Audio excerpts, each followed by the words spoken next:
요한복음 4장 1절로부터 15절까지 한 절씩 교독합니다. 예수의 제자를 삼고 세례를 주는 것이 요한보다 많다 하는 말을 바리새인들이 들은 줄을 주께서 아신지라.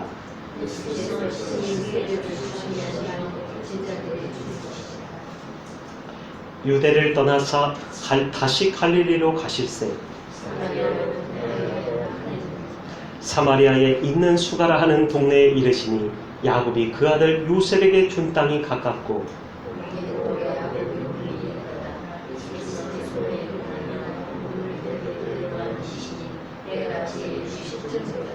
사마리아 여자 하나가 물을 길러 왔음에 예수께서 물을 좀 달라 하시니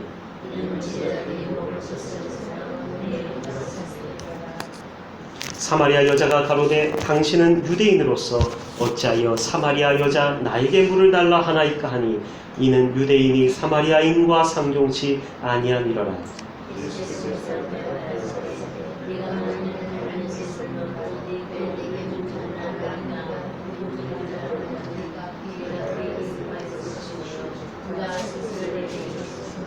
여자가 가로되 주여 물 기를 그릇도 없고 이 우물은 깊은데 어디서 이 생수를 얻겠사옵나이까.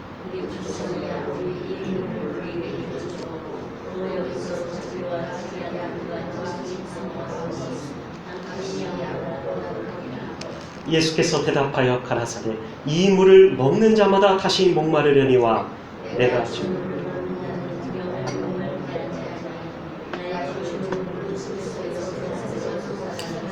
같이 읽습니다.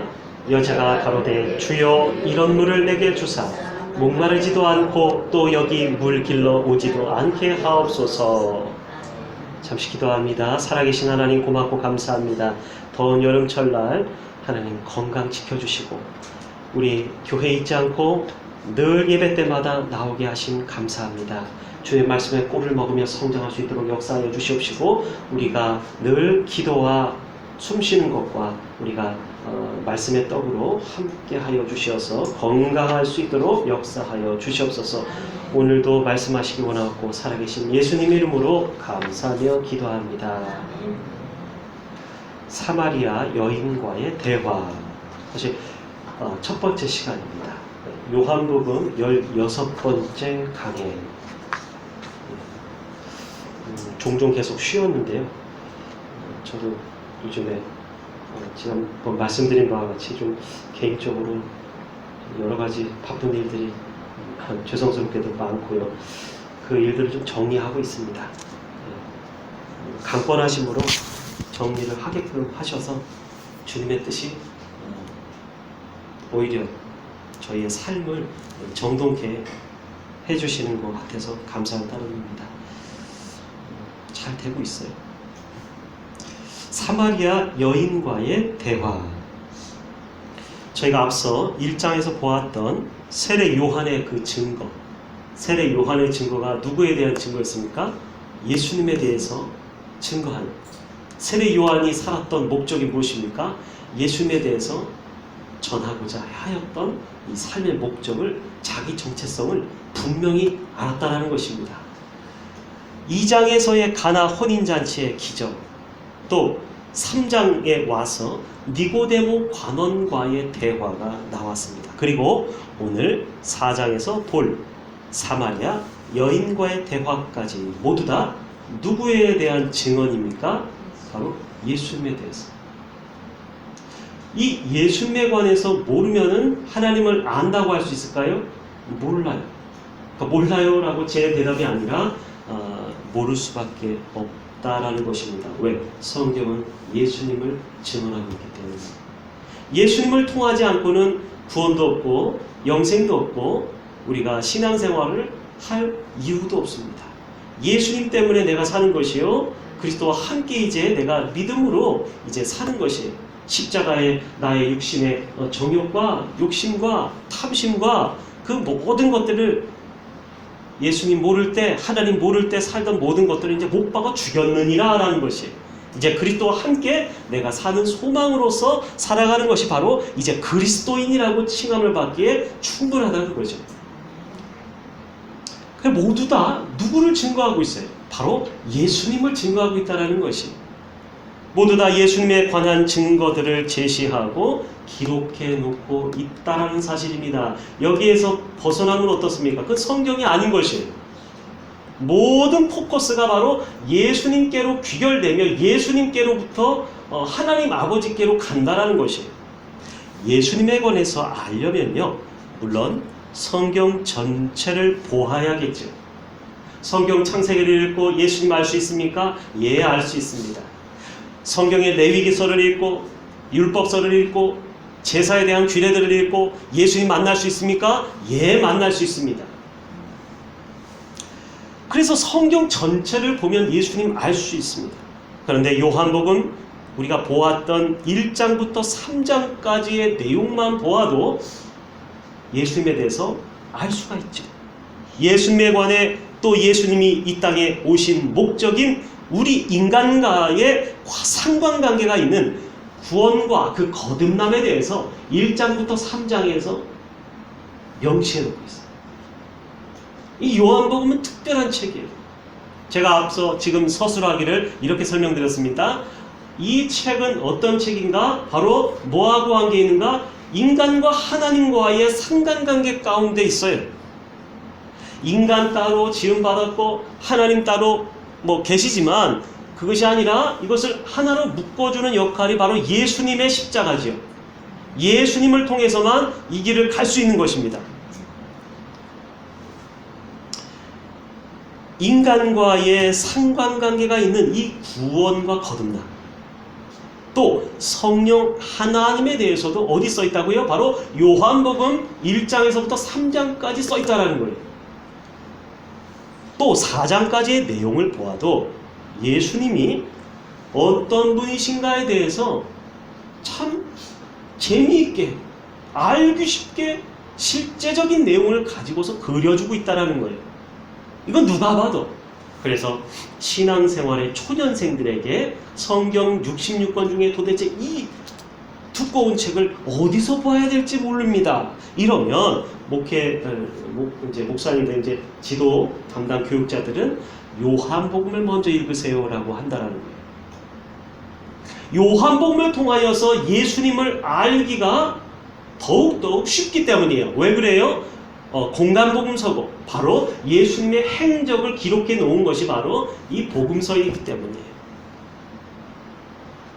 다른 부분에 있어서는 비유적인 설명이 있어요. 예시가 있어요. 그런데 거기에서 영적인 깨달음을 얻게 되면 예수님을 발견할 수가 있는 것이에요. 다른 성경에서. 예수님에 대해서 예표하고 54장 이사야서, 53장 고난당하는 종에 대해서. 근데 다른 사람이 아니거든요. 바로 이 예수님에 관해서라는 거예요.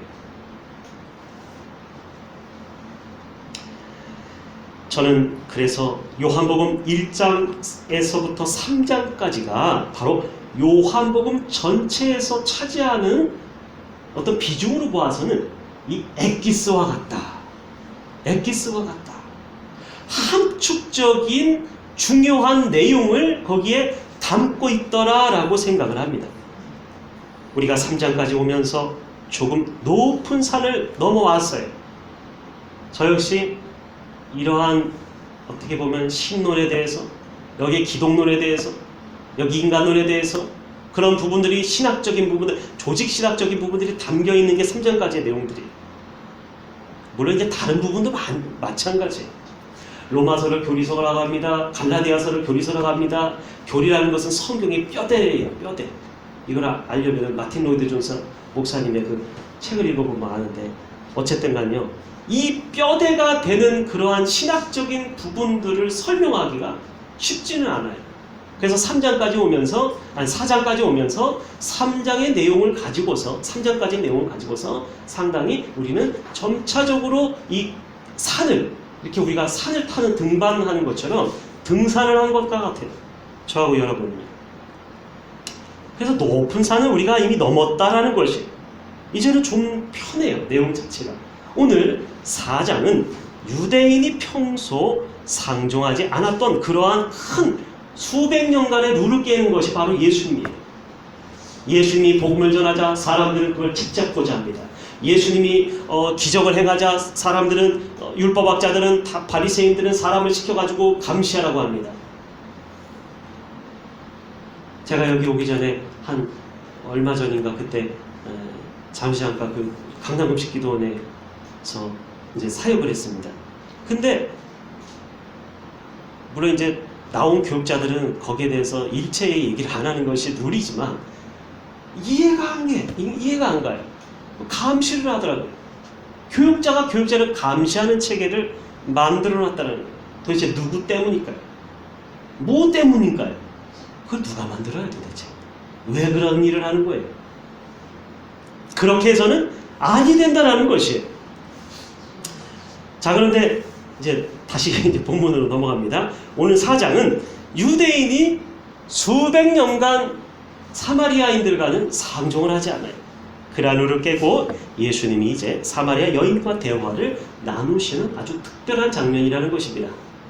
이제 오늘 4장 1절부터 나온 성경의 내용을 살펴보도록 합니다.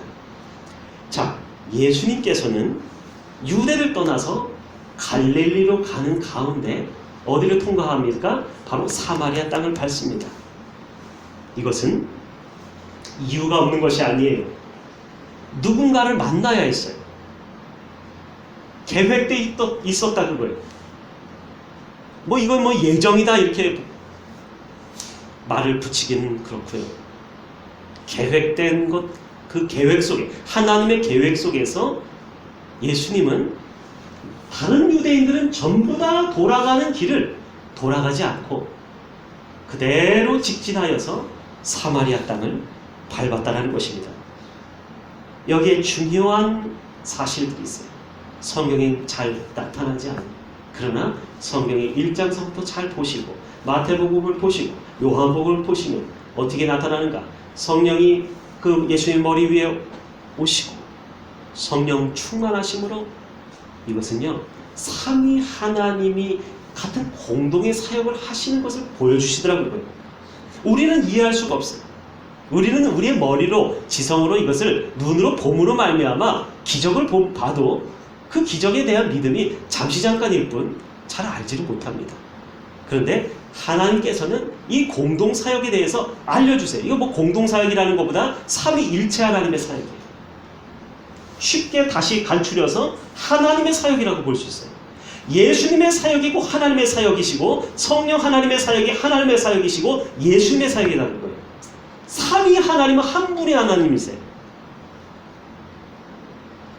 누군가를 만나야 하는 것, 하나님 아버지의 뜻이며 성령 하나님께 이끌려서 광야로 나가듯이 예수님은 성령께 이끌려서 누군가를 만나러 사마리아 땅으로 들어갔다 그거예요.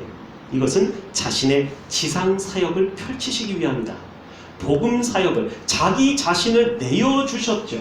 그 사역에 대해서, 그 복음에 대해서, 기쁜 소식에 대해서 이 사마리아인들에게 유대인으로서 유대에 왔으니까 사마리아인들은 이방인이고 받아들이지 않죠.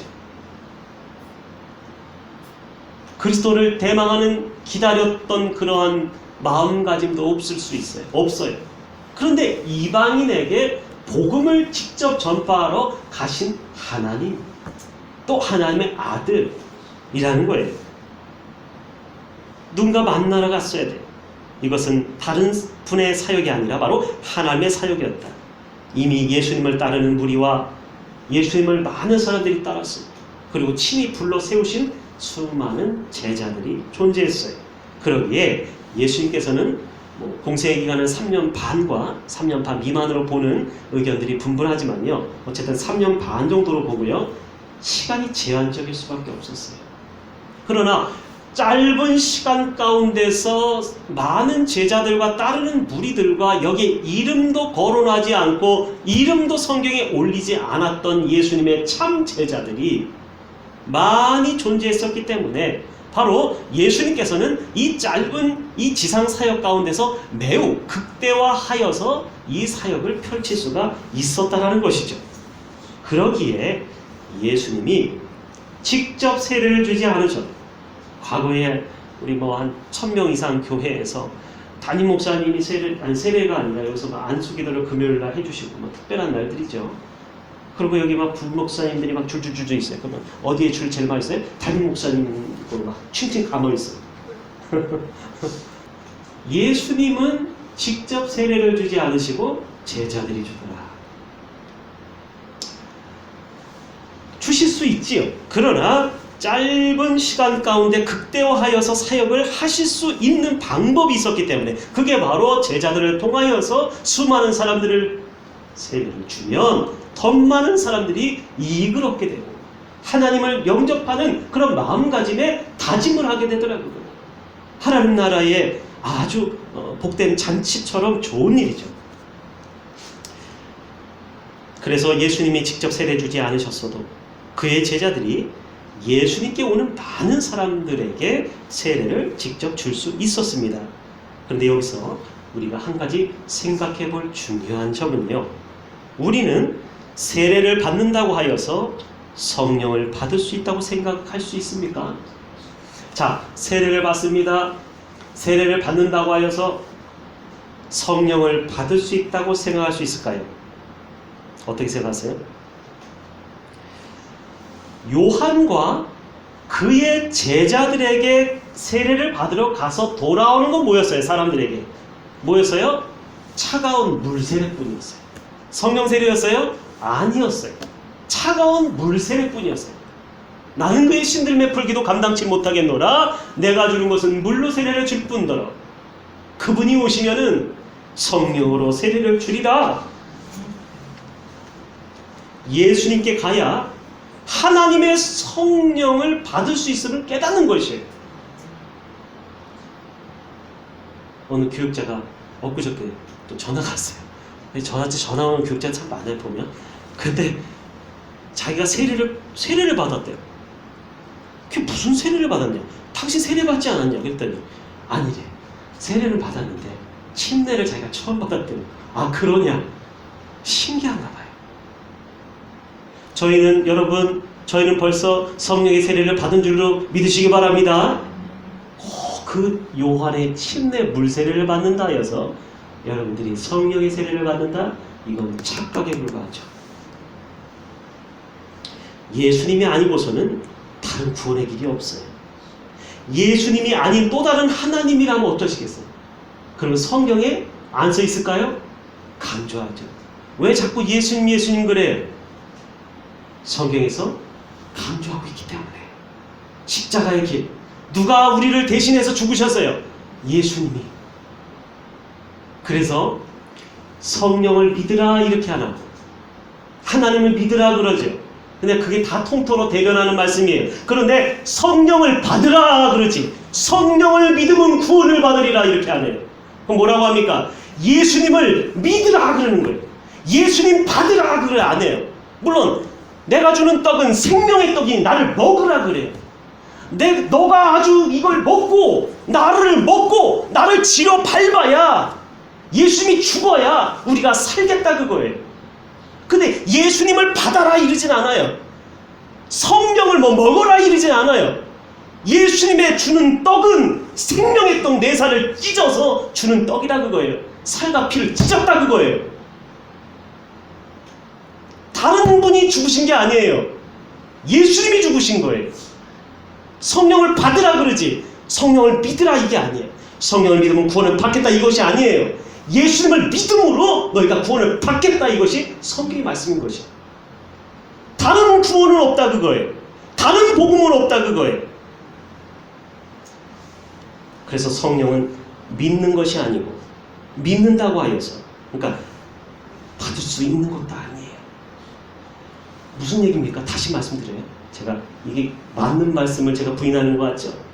성령을 믿는다고 해서 받습니까? 착각이에요. 돌아가신 제 교회의 어느 형님이 어느 날 성령의 불에 꽂혔어요. 그래가지고 자꾸 불 거리고 다녀요. 1년 동안. 그래서 도대체 저 사람이 저 교육자가 왜 저런가 저 전도사님이 오래전 일이죠. 제대로 지금 뭔가 잘못 배운 거예요. 어디 기도원에 가가지고 잘못 듣고.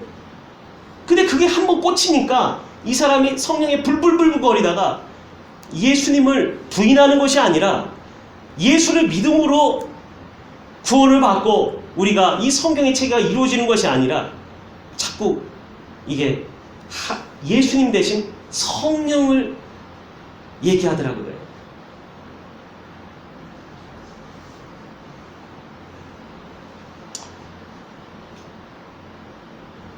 성령의 역할 뭘까요?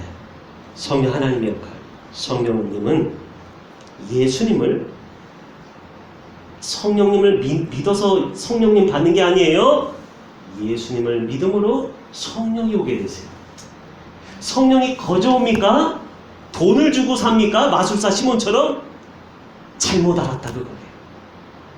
무엇으로도 바꿀 수가 없는 것이고 예수님을 오직 믿음으로 말미암아 성령이 오게 돼 있어요.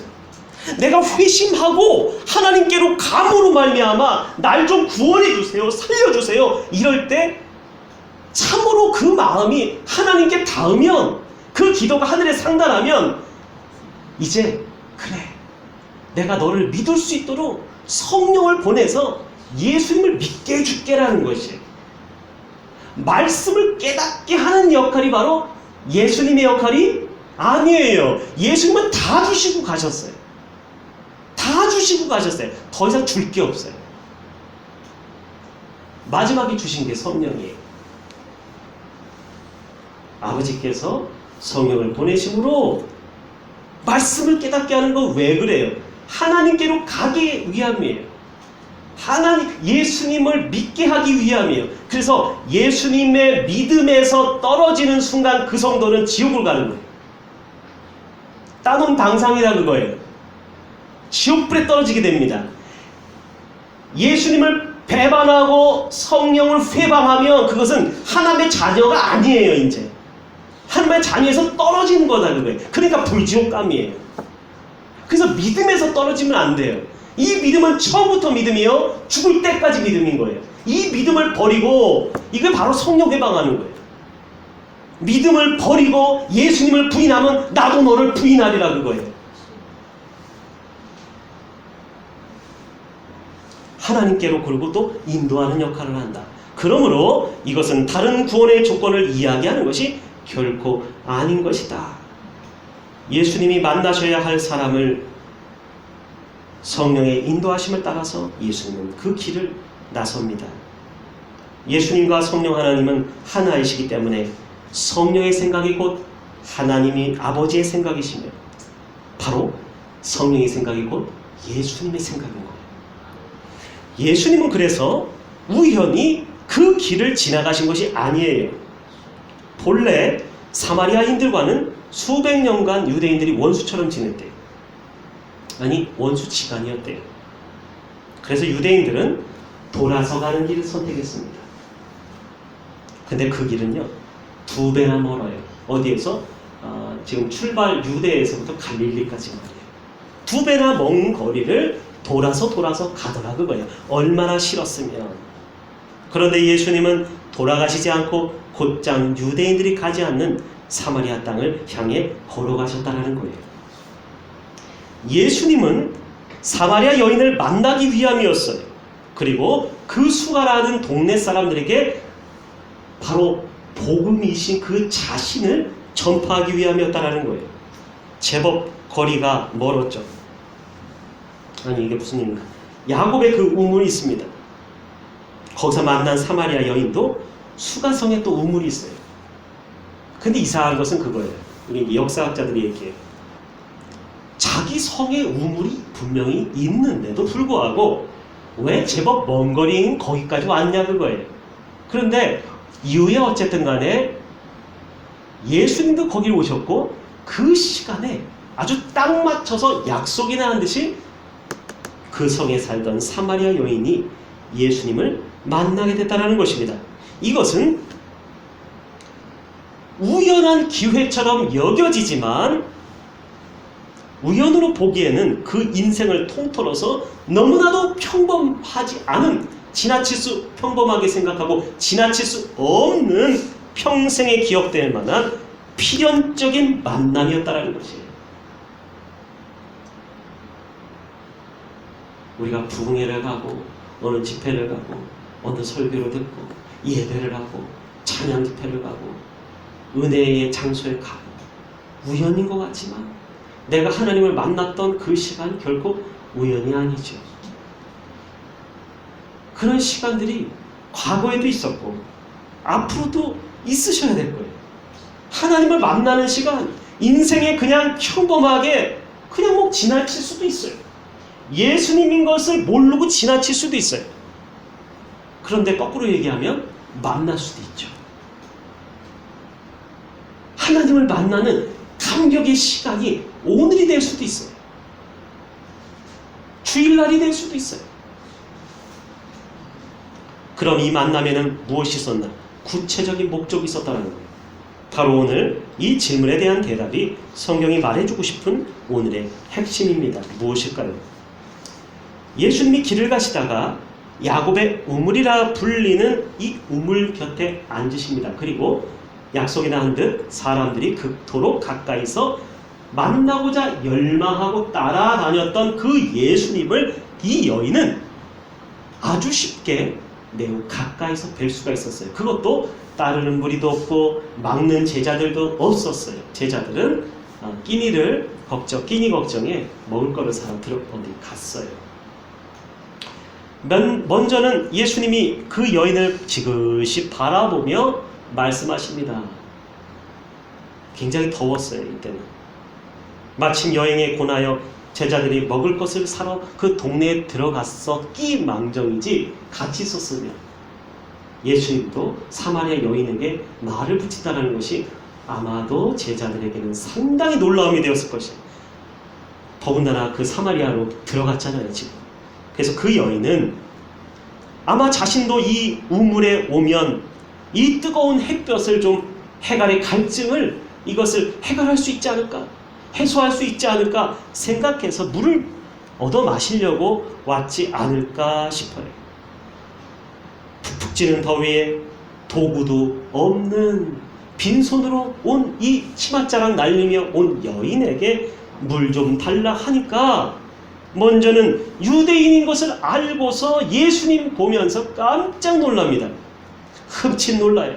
사마리아 여인이 가로되 당신이 유대인으로서 어찌하여 사마리아 여자인 나에게 물을 달라 하나이까? 자, 이렇게 말을 한 이유가 뭘까요? 마치 할례받지 않은 민족이라고 홀대하고 조롱하고 백인 우월주의 같이 흑인이라고 멸시하고 이런 것처럼 유대인들에게는 이런 못돼 먹은 사상이 있었어요. 부작교회 가보세요. 가난한 자를 멸시하고.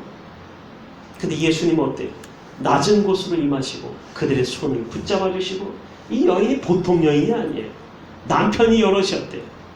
보통 센 여자가 아니죠 사실은. 이렇게 세상적으로 보면.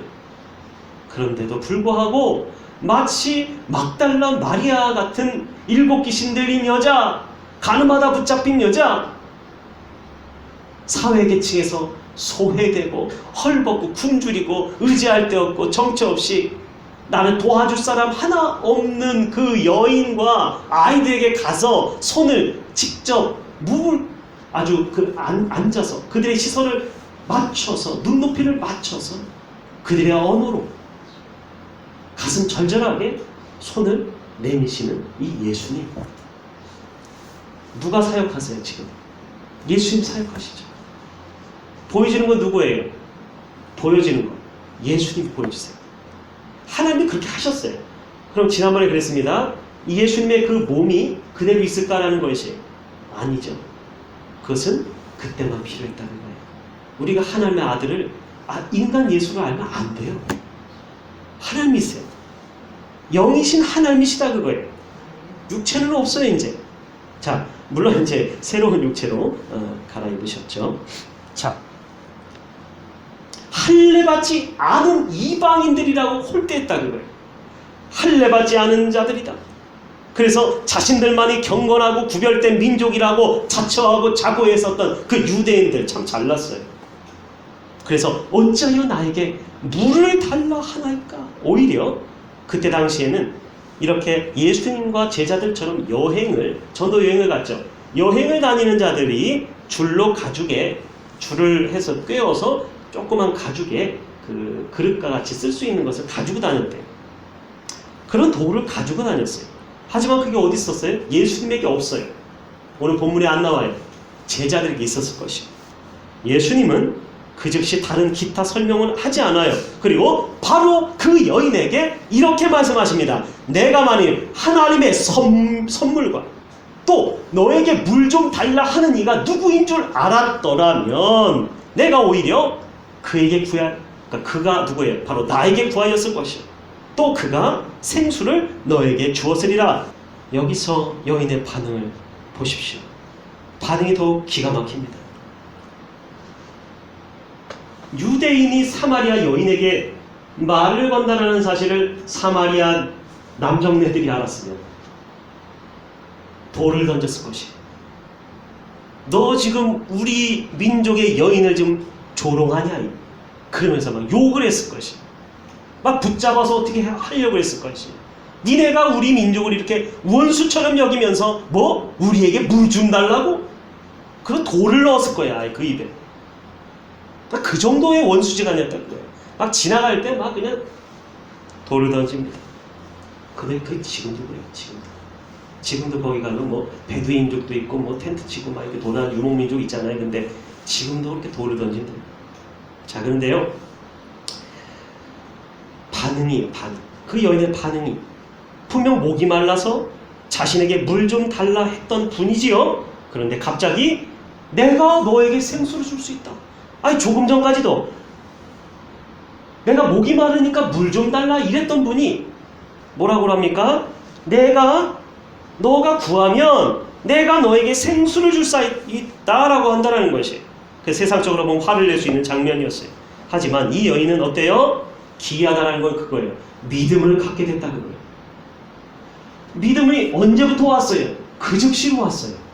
믿음을 갖게 됩니다. 이 말하는 분이 누구인 줄 몰랐음에도 불구하고 믿음을 갖는 것이 예수님의 짧은 말씀에 의심도 없이 바로 이 여인은 믿음을 보여요. 주여, 물 기를 그릇도 없고 내가 사 먹을 돈도 없고 이 우물은 이렇게나 깊은데 어디서 당신이 생수를 얻게 삼나이까? 그 우물은 땅속에서부터 콸콸콸콸 솟아나는 물이 아니었어요. 그저 그냥 어쩌다가 비가 오면은 거기서 그냥 돌과 흙 사이에서 스며들어서 거기에 그냥 간신히 고일 정도였다 그거예요. 무슨 물이었어요? 고인물이었어요. 하지만 예수님 말씀하신 물은 뭐예요? 생수를 너에게 주리라. 생수. 전혀 달라요. 고여있는 오래된 물이 아닌 흐르는 깨끗하고 신선한 물을 주겠다 그거예요. 마르지 않는 물, 목마르지 않는 물, 게다가 내가 주는 이 물을 마시면 뭐라고 합니까? 영원히 목마르지 않게 되리라. 할렐루야. 우리가 누구에게 갑니까? 우리가 누굴 믿습니까? 우리가 누굴 의지합니까? 누구의 이름으로 기도합니까? 이 여인이 예수님을 만나고 이제 그가 누구인지 몰랐지만 하나님을 만났다는 사실만큼으로서도 그 여인에게 복된 인생으로 전환점이 되었다는 것입니다. 할렐루야. 여인은 그 즉시로 받아들여요. 왜냐하면 여인의 삶은 고달파요. 세상 풍파에 너무나 많은 고초를 겪어요. 여러 남편을 만났었기 때문에 그 남편 만나고 헤어지고 왜 그래요? 그 남편들이 남편도 아니에요. 남편 같지도 않아요. 잘해줄 리가 없어요. 잘해줬으면 계속 살았을 것이죠. 근데 이 여인을 홀대하고 핍박하고 매질하고 멸시하고 사랑하지 않고 그 여인은 애달고 고달퍼서 오갈 데 없고 마음이 정처 없이 의지할 데 없어 그러고 있었던 중이에요. 그런 여인을 찾아갔어요. 수가성에서 제일로 아주 마음이 가난한 자에 쓸 수 있어요. 이 사람이. 동네 사람들은 다 알아요. 근데 그 사람에게 하나님은 찾아오십니다. 우리가 하나님의 말씀을 듣지 못하고서는 인간의 의지대로 사는 수밖에 없을 것이에요. 영적인 부분을 느끼고 알게 된 사람이라면, 만났던 사람, 체험했던 사람, 맛을 봤던 한 번이라도 맛을 본 사람은요, 영적인 공급함이 부족하거나 채워지지 않으면 막 갈증을 느껴요. 갈증을 느껴요. 내가 하나님을 이렇게 뜨겁게 만나고 내가 회심하고 하나님이 나를 어떻게 만들어주시고 내가 은혜 가운데 있었던 자리로 가려고 꿈틀꿈틀 거리는 것이 우리 속에 다 있어요. 은혜의 법이 나를 지배하고 성령의 법이 나를 지배하고 내가 예수님으로 말미암아 가득 차야 되는데 그랬었던 적이 있었지라고 하는 거예요. 내가 거기서 못 미치는 것 같고 내 생활이, 내 생각이, 내가 하는 행동이, 내 삶이 다 못 미치는 것 같으면 이 여인처럼 같은 거예요. 이 여인 어때요? 주바라기. 하나님 바라보고 있어요. 누군가 나를 구원해 줄 사람을 보고 있어요. 찾고 있어요. 기다리고 있었어요. 그 우물에 자주 왔을 수도 있어요. 그 우물이 무슨 특별한 장소는 아니겠지만요. 비유적인 설명이에요. 우물을 진짜 자주 왔다라는 것이 아니라 그토록 이의 삶이 비유적으로 이렇게 하나님과 만나는 시간을 갈급증을 가지고 있었다. 주님의 말씀을 공급받지 않고서는 우리는 이 여인처럼 소망도 없어요. 점점 힘을 잃게 돼요. 그리고 말라 죽게 돼요. 점점 힘이 없어서 나중에 무력해집니다. 분별의 의지마저 사라집니다. 분별할 수도 없어요. 의지가 있고 힘이 있을 때 이것도 가능한 것이에요. 공급함에 있어서 채워지지 않는 영적 갈증에 대해서 내가 아이달파 하나님을 찾고자 하고 내가 성경 말씀을 듣고자 하고 예배를 더 나오려고 하고 그럴 때 하나님이 우리를 만나주실 줄을 믿습니다. 다음에 이어서 하겠습니다. 기도합니다. 살아계신 하나님 고맙고 감사합니다. 오늘 이 사마리아 약하고 아프고 힘든 여인을 만나주신 하나님 아버지 너무나 고맙습니다. 우리가 무엇을 바라보며 표대를 향하여서 무엇을 잡고 나아가겠습니까? 우리가 무엇으로 채우겠습니까? 주의 말씀을 따라서 내 삶을 돌아보며 지표를 삼으며 표대를 삼아서 우리가 주님의 보혈 의지하여서 나아갈 수 있게 역사하여 주시옵소서. 아무리 먹어도 아무리 달려가도 우리에게 갈증을 느끼게 되는 것은 왜입니까? 하나님 아버지, 주님이 주시는 영원히 목마르지 않는 생수를 마시게 하여 주시옵소서. 그리하여서 그 수가성 사마리아 여인에게 줄 뿐만이 아니라 그 주었던 물을 우리에게도 주시옵소서. 부어 주시옵소서. 그래서 영원히 목마르지 않게 하여 주시옵소서. 살아계신 예수님의 이름으로 감사하며 기도합니다.